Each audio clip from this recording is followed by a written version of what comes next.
What's happening, everybody? I hope everybody is having a great start to your Thanksgiving week. Wanted to take a little pause in all the action. I appreciate all of you, first off, that have been watching lately and watching the Fontaine Peugeot series. I really hope you guys like that. I know it was a little different than most of my videos, but I wanted you to kind of see a delivery from start to finish. But this video is really more about life updates, and yes, you guessed it, just like the title in the video says, Jordan and I are crazy. We bought a 46-year-old 1979 Chris Craft 45-foot Sportfish, and we could not be more excited. It's been a little secret I've been keeping, something in the works that we've been working on, a dream of mine. I've literally wanted a 45 Chris Craft tournament fish since I was a little kid. As a lot of you know, my family already has a 36. Behind me is Harbor and Jordan. Look how big Harbor's getting. I know a lot of you have been asking about her. She is doing well. She is 6 months old now. She is healthy, and her mama is also looking good. But Jordan and I also did get engaged a couple months ago. We've been keeping that a secret, or not really a secret, but life's just been crazy. I've been working my tail off, delivering boats. We have so much good content coming as far as deliveries and training, and also on this 45. We are just getting started with this thing. I'll give you the backstory on it here in a minute. I think we're planning to get married next June, and we're excited. We're in the wedding planning stage right now as well. So we have a lot going on. We are rebuilding a boat, our project boat. We're getting married. It's been a crazy 2025, and this is the time of year, like late November, December, where I really kind of cut back. Obviously I still work and stuff, but I'm home a lot more. We go on vacation the last 2 weeks of November and into Christmas, spend a lot of time with family in Georgia and Ohio, and get off into Tennessee and get off in the woods and whatnot. So we're about to head up there and do a lot of that stuff. Don't worry, the videos are still coming, but excited to kind of wind down and reflect and think about everything that we've done this year, all the people that we've helped on all these boats and our adventures. So let me give you a tour of the 45, and let me give you the backstory and the tour of this 45. We've had a crazy run with this boat. I found this boat in New Jersey near Barnegat Inlet, however you guys say it up there. And once again, 1979 45 TF. And the special part about this boat is it has been repowered with Cummins QSM 11s, and it was totally refit and repowered. Somebody spent a lot of money to repower this boat about 20 years ago. And I saw the value in that, and I'm going to show you why here in a second. It is awesome. We got this boat all the way from New Jersey to St. Pete. I wish I filmed it, but a lot was going on. Let me get into it. Myself, Jordan, Harbor, and my parents flew up to New Jersey, got this boat, and we were heading to St. Pete with it. Unfortunately, when I showed up to get the boat after flying to New Jersey one time already, a lot of things were not completely done that the survey called out and the owner said that he would do. So that was frustrating, but we just flew all the way to New Jersey to get this thing, so we had to leave. Long story short, our first week was taking this boat from New Jersey to Charleston. And she is a little bit of a project. We've got a lot of things to do to her. But I had the boat hauled in Charleston. While the boat was hauled in Charleston after our first week down, I had the boat hauled. We did all new through hulls and strainers. All the running gear got done. All the running gear got tuned, prop speeded. The rudder linkage was fixed. The rudders were repacked. We did a lot of things on the waterline down on the boat that really needed to be done. And I just wanted to find a good yard up there, and I did. I found Marine Propulsion up there in near Edisto Island, and they did a great job. They got it done in about 2 weeks, and I showed up in Charleston, and we also got engaged in Charleston. I I proposed to her in, what park was that called in southern Charleston? I forgot the park. South Charleston, right on the water, is where I proposed to Jordan. And we stayed at Charleston Harbor Resort, which is a pretty cool place. We had a fun 3 or 4 days there. And then after that, we went and pulled the boat at Marine Propulsion. They did a great job. They got everything tuned.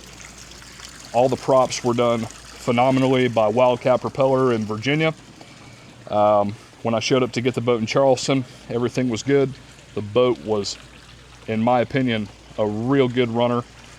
2,000 RPM, 25 knots, 0.8 mile to the gallon, 0.75 when it's loaded out heavy, which is really awesome for a 45-foot, 16 wide, 42,000 pound boat. That is an economical boat to run. Slow it down to 8.5 knots, it becomes our Bahamas boat. At 8.5 knots, we're 2 miles to the gallon. I've got a 1,200 mile range. The boat holds 600 gallons of fuel, which is where I'm going to lead you next. Unfortunately, when we picked it up from Charleston, ran to Savannah, we topped off, crossed from Savannah to St. Augustine. I do a build check when we get there. That day was awesome. We were running in 2 to 3s. The boat was running awesome, no vibration. I'm like, yeah, we got ourselves a good runner here. Obviously, she needs some TLC cosmetically, and you know, the little things in the bowels of a boat that get neglected over time, they all need to be done. Hoses, electrical, all that stuff. It was all on my agenda to do. I knew I needed to do it over the course of a period of time, but I was hoping to do it a little bit at a time while we still use the boat. And obviously, this is going to be a boat that we film on and we do trips on, and I show you boat maintenance and how to rebuild a boat, all that. When I got to St. Augustine, I did a build check. There was diesel fuel everywhere. My heart sunk. I didn't speak to Jordan for about 20 minutes. She was like, what's wrong? And I knew what it was. Only one thing causes that much diesel fuel to be in the bilge at one time. And it was a leaking tank. My port side tank, after 20 years, that was the second set of fuel tanks in the boat. After 20 years, it developed a pinhole and started to leak. Electrolysis, corrosion got to it over time. Really disheartening. I knew what that entailed. I knew the amount of work that was going to happen to make that possible. Really, really sucks. At the time, there was nothing I could do about it. I managed the diesel fuel in the bilge. I got it pumped out, but it was a problem from St. Petersburg all the way back home to St. Pete. You know, we collected it, all that stuff. It was a pain in the butt, really big pain in the butt. And we did that for about 500 miles with that leaking tank. But I kept the tank real low. I kept it a quarter tank or less so that the leak slowed to barely nothing. I mean, it was just like a drop, you know what I mean? When the tank's heavy and full, then it's got all that weight and it pushes the diesel out of the tank. But when it's light and there's not a lot of fuel in the tank, the leak slows. So I was able to keep it under control doing it that way. But I could still run the boat and all that. It was a absolute problem. It made the trip very stressful. I didn't want to film the trip. There was just so much going on. I've got Harbor, the baby on board. I've got Jordan. There's a lot going on. I got a boat that's breaking, so that's why I didn't film any of this. And sometimes I wish I did, but at the same time, there was a lot going on. Way too much going on to be filming all that. She's talking. What's she talking about? She's telling your audience. She wants attention. Yeah. This is what she does at home. She's got a big voice. Got it home. We took it through Lake Okeechobee. We got it home to St. Pete. And the day I got it home, I ripped out the interior of this boat with my buddy Charlie and Mitch, which thank you guys so much for helping me with all the labor on this. We got in there, started ripping out the floor. The tanks sit behind the motors, which I'm about to take you in there and let you check it out. But absolute mess. And so it has been about a month and a half since all that went down, and the tanks are done. The tanks are ready. They are at the shop. They have been built to exact spec that they came out with a black tar epoxy coating on it, and I'm very excited. Let me take you in the boat. Let me show you the absolute mess we got going on in here, and let me show you why this is my dream, and let me show you the boat I'm going to build up from scratch. One thing that's on my list is to get the boat painted. After I get all this interior work done with the bilge and everything, I'm going to get rid of all these blue stripes Not a fan of the blue stripes. This stripe on the hull side is going to go completely away. It's going to get a full spray job or roll and tip from the rub rail down, all in probably all grip snow white or something like that. This stripe's going to be turned black, and that stripe's going to go away. So we're going to modernize the boat, get it painted. Painted boats are easier to keep up and clean. I do know how to pay. I do know how to spray, roll and tip all grip. I've done it many times. My dad and I have actually sprayed with all grip entire 34 Sea Ray Sundancer in our shop back in Georgia, and that was a job. But once again, excuse the mess, but here's the cockpit. We've got all the floor panels ripped out. This is all the diesel that came out of the tanks. It had 55 gallons, literally almost to the T in each tank. All I did was stick the return line from each engine into the barrels, and that's how I pumped it out. Really easy. But it's got an all nice teak combing board that all needs to be redone. You can see it's very grainy. This is going to be on my list. I will probably varnish all of this, get it stripped down, varnished it. It's got all nice Lee rod holders. It needs all new buttons, teak buttons. But I know it's a mess, but we have been working on this thing non-stop. It's got a nice bait station right here. It's got drawers inside here. 2 big fish boxes, port and starboard, that are both macerated and plumbed. A big 65-gallon live well to center. One of the things that we're probably going to do is do a transom door. I'm going to cut in a transom door, have that glassed all in so that we have a way to get in and out. They're coming to get this drop shade here very soon to restitch and get that back going. I'll get you up to this ladder was made right before I bought the boat. It's pretty nice. Probably add a couple guide rails to it. All this teak's got to get redone, but here's the project that we are working on now.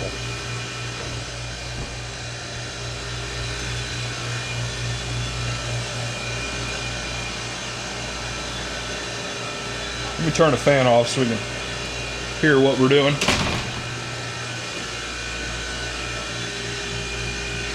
Let me turn the salon AC off. That old Chris Craft panel. It's a split system salon unit. Let me tell you, it'll run you out of here too. It's awesome. It's up in the bridge, it blows down. So let me get into it. Twin Cummins QSM 11s, 660 horsepower each. This boat cruises at 25 knots at about 0.75 to 0.8 to the gallon to the mile. Really economical. Had oil samples done, all that good stuff. Motors checked out, very clean. The one problem with a QSM 11 is the dry exhaust, which I'll get into that on some other videos. The boat has been overpropped to compensate for that dry exhaust heat temperatures. And she's a good runner. The exhaust temps do not get very high at all. It has a Cummins Onan, modern Cummins Onan genset, 15 kW, which is overkill for this boat. But right here is where the fuel tanks went. And let me see if I can get this up real quick temporarily.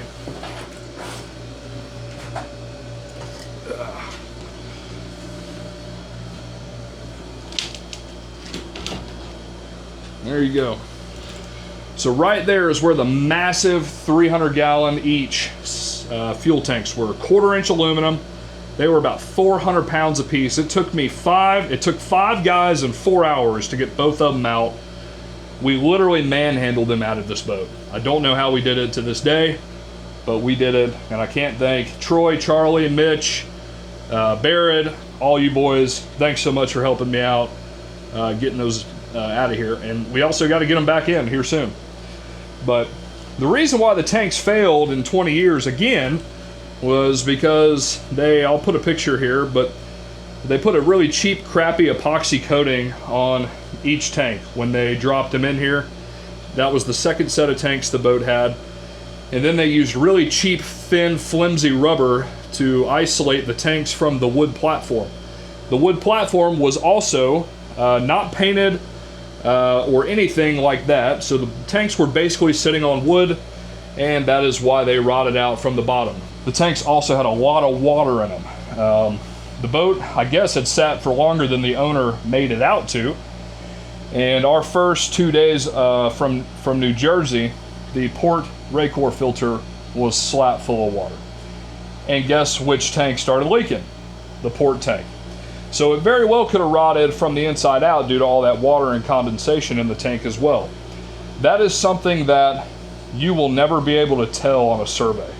That was one of the top 3 things that really could have bit me in the butt, and it did bite me in the butt.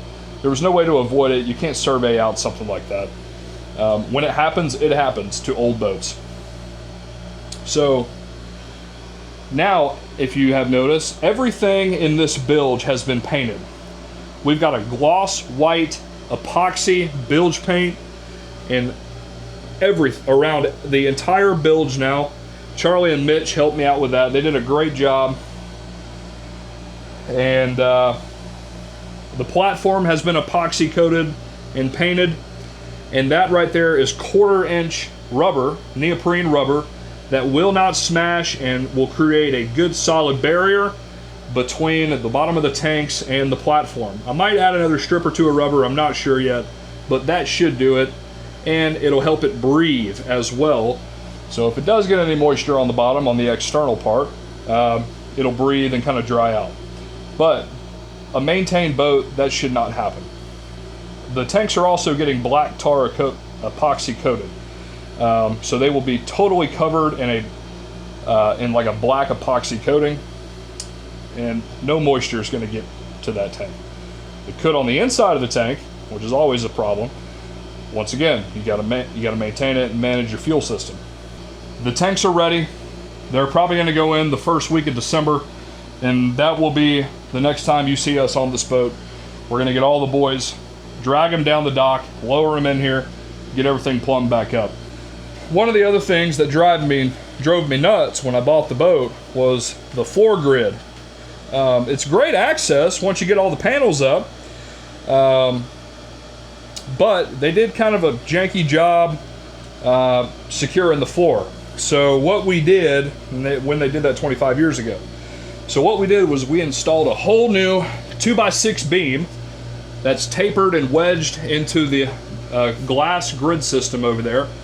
And it's solid. It's awesome. So this has totally reassured the entire decking system, interior floor system of the boat. And we're going to do more. We're going to do more here. We're going to do more supports on each end of the bilge here and there. And we're just going to brace it. We're going to make it better than new. This boat is 46 years old. It's in need of some rework. So very excited to get that done. I've already put 2 new air filters from SMX Seaboard Marine in California. Everything does need an oil change as well. I have to get that done after we get the tanks in too. But it's a little bit of a mess. You know, it's got all this old, nice veneer teak in here, and it looks real good. It's in pretty good shape for the most part. We're going to do all new lighting in here, all new window tint. That's on my list. You can already tell we've started kind of work on it. It's a real pain to get off. It's the process. We're going to, one project at a time. We're going to do all new carpet in here. The reason I've decided to do carpet, just to keep it quiet. It really helps to, you know, you get a layer of pad in here with a good like thick Berber carpet or something like that. It really quiets the diesels down in here a little bit. And these aren't bad. It's not like old Detroits. These are modern electronic QSM11s based off the M11 Cummins. It's 11-liter Cummins inline 6, 660 horsepower, and they run awesome. 2,800 hours, which for these is low, very low. There's other QSM11s that are pretty popular, well known. There's a boat down in South Florida that's got 30,000 hours on his Cummins QSM11s, have not been rebuilt yet. And there's a couple stories like that online. So these are solid motors. You got to figure out the exhaust system and deal with that. But we got a good platform here. Here's one of those new strainers and seacocks I put in. But I really like this this nook area right here. All that's obviously using for tool storage right now, but all that's getting reupholstered with ultra leather to match these two chairs that I redid. These two chairs they're wrapped in champagne ultra leather. They go right here. And then I also need a couch. Once I get the flooring back in, we're gonna do an L-shaped couch from over and over, and we might have it back up here to kind of create like a U, so then it makes another bed and a lot of storage for somebody. The boat is a 2 stateroom, 2 head. Let me take you down there real quick.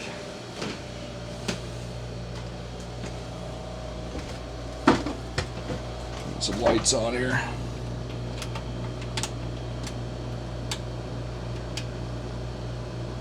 There we go.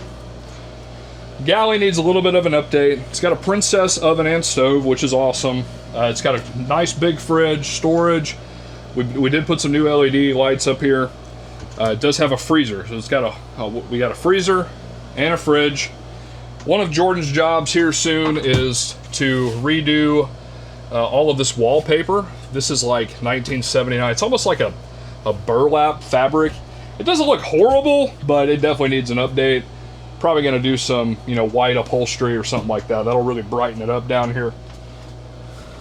Forward bilge, I was checking on that. Here's the master. It's got a queen in here. Once again, all this wallpaper's got to go. Nice big closet here. There's Harbor's little bed. Here's the master. You got your standalone shower. This is big. This is one of the bigger heads in a 45, to me at least. You know, I was just in a 45-foot Prestige recently, and you know, I'm 6'2", and that bathroom, those heads in that boat just feel extremely small. I mean, you can barely get through the doors. Another entry door here. Let me move this. Ah.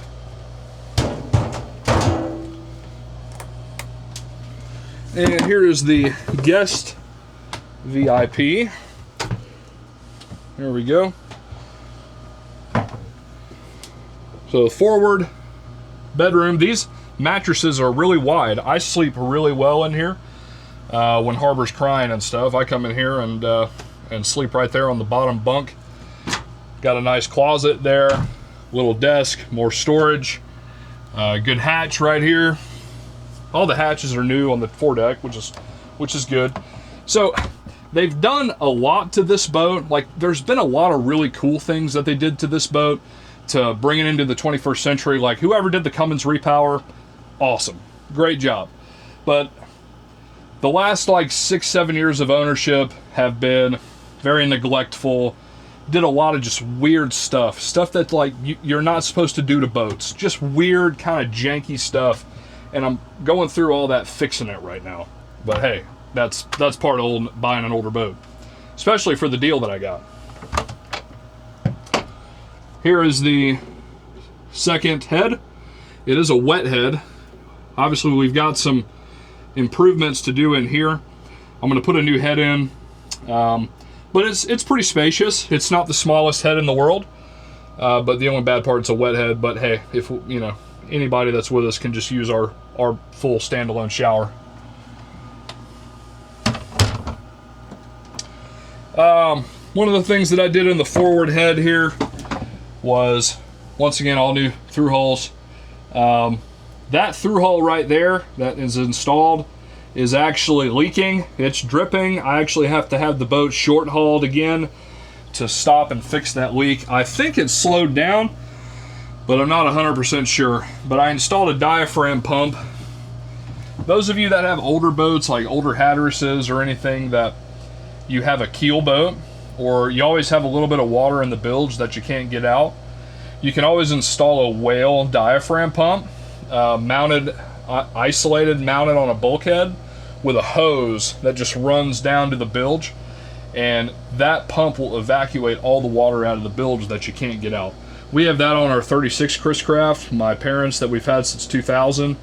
and now I put one in on this boat as well. Really good thing to do if you have an older boat that you know, you can't always get the water on, all the water out of the bilge. Like, do you think we're nuts yet? I think we're nuts, because Jordan and I are doing a lot of this on our own, and with the help of friends and family, we're gonna get this to our dream boat. We're gonna make it how we want it. We're gonna build it our own, and we're very excited, but it's gonna take time. It's gonna take months. I'm really hoping to have a complete boat painted with the interior done, hopefully by April. That's the goal. It's probably gonna have to come out of the water for a couple months for me to paint it myself, but I'm gonna film that too. It's gonna be awesome. I love painting boats. It's one of those kind of secret skills that I think I have. I think I do a pretty good job with it. I just like that kind of cosmetic side of the boat world. You know, all grip paint, Alex seal. Haven't decided which one I want to use yet, but I enjoy doing that stuff, and I enjoy doing mechanical stuff. Obviously, it gets kind of overwhelming at times. There is a lot going on here. Oh, 3 brand new AGM batteries as well. D's, 1 for each engine and a house battery, and generator. Generator battery is out back under the cockpit. But it can be overwhelming, but you have to do things one at a time. And that's what we're doing right now. We're doing one thing at a time, one day at a time. And the thing is, I haven't been able to work on this in a few weeks. I've been working, but we're gonna have to dedicate a week or two here soon to get through this and get on it. All right, let me take you up to the bridge real quick. Now here's the bridge. Once again, some more cool stuff that they did. Twin Simrad Evo 3s, new electronics, new VHFs. It does have an old Furuno radar. I don't know if you saw that in the drone footage, but old Furuno radar that is ginormous, open array. It's awesome. Once again, the motors are electronic, so I do have digital SMX gauges, plus analog gauges. Keep an eye on everything. But what's awesome about this bridge is the bridge is all one piece. There's no gaps. This thing's 46 years old. You can walk around this entire bridge and there is not a soft spot to be found. Not a single one. I gotta bring that Starlink home. And there's that life raft from Solutions One Marine. Speaking of Solutions One Marine, they are located in Largo, Florida. They are a great resource for safety equipment. Life rafts, life raft recertification, EPIRBs, life jackets, electronic flares, Garmin inReaches, all that kind of stuff. They specialize in safety equipment. They're local. You can call them. They know all the answers to your questions on all that kind of stuff. If you call West Marine, they don't know anything about life rafts. Call Solutions One Marine. You can also use the code CAPT, C-A-P-T, to get 10% off anything from Solutions One Marine. They drop ship. They get things out quick to you. Family-owned business. Great company to get all your safety gear from. Had all the cushions redone up here. This kind of makes a little lounge there, which is cool. I have access to all of my screens and electronics here. Soft top's in pretty good shape. At least I've got a nice aluminum, anodized aluminum frame. But she is a beast, man. You can really see that 16 beam from here. She's a wide girl, and she takes some seas. We were running in 3 to 4 foot from New Jersey to Ocean City, and we came into Ocean City in a solid 7 foot at the inlet. It was, and I ran it in there at 22 knots, and it took it like a champ. I was super impressed. Nice rod holders welded in. Lee outriggers. 120 volt spreader lights that light up everything. What's even cooler is this. That's your fish hoist to get big tunas out of the water or whatever you got to haul in the boat. You can put a come along right here, and winch them in over the side of the boat. And I'm pretty sure that was factory. It says tournament on it. It says tournament on it, like a tournament 45. I think that came, this boat was built in Pompano Beach, Florida, which is really cool. Most Chris Crafts were built in Michigan, but this line, there were only 82 of these hulls ever made, and they were all made in Pompano Beach. It's got JL speakers. Obviously, you can tell I'm working on some courtesy lights right now. Got a wiring issue I'm trying to work out. Fairly nice old Sportfish helm seats. I think I'm going to do something different here. They are teak ladder backs, but they're not the comfiest seats in the world. I really like a nice helm seat where you got some high armrests. I don't know if I want to spend $5,000 on release marine chairs, but that would certainly be cool one day. But if you guys have any ideas or a company that makes some nice helm seats for a Sportfish with that ladder back look, let me know. I'm definitely looking around for some instead of getting these reupholstered. The boat does have 4 blue underwater lights on it as well. Macerator pumps, live well pumps. She's ready to go. We've got some big dreams for this boat. We want to take this boat to Costa Rica one day through the Panama Canal. We want to do long Bahamas trips. Hopefully that'll come very soon. But we got to get this thing together.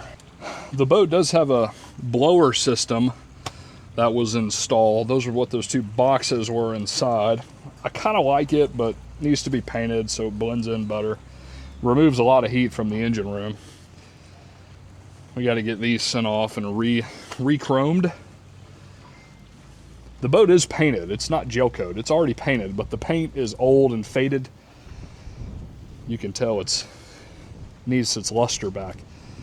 And there's one thing about having a dulled out paint boat or a dulled out gel coat boat is you can't keep them clean. They just continue to get smudges and you can't keep them clean. So the goal is to get this thing painted, get it bright white, and she'll be in great shape. She's just such a beast. Just wanted to share everything that's been going on. Life's been pretty fun lately. Got a lot of good stuff coming. I'm excited to share this project with y'all week to week, and it'll be kind of cut in, in between deliveries and other training videos and whatnot. But the channel's going to kind of start morphing into a little bit of everything, deliveries, training, some trips, working on this thing, rebuilding a boat. It's going to be fun. We're thrilled that you guys are watching and paying attention and coming along for this crazy adventure. So you will get a second video from me on Thanksgiving. So you guys tune in Thursday. It's going to be an awesome video. Really enjoyed editing that one. The next time you will see us on this boat, we will have a full party putting tanks in this boat. It's going to be a crazy video. What about you, babe? You excited for this? I'm very excited. All the trips, adventures, Armor's going to grow up on the boat. I'm excited. Yeah. This is all for her right here.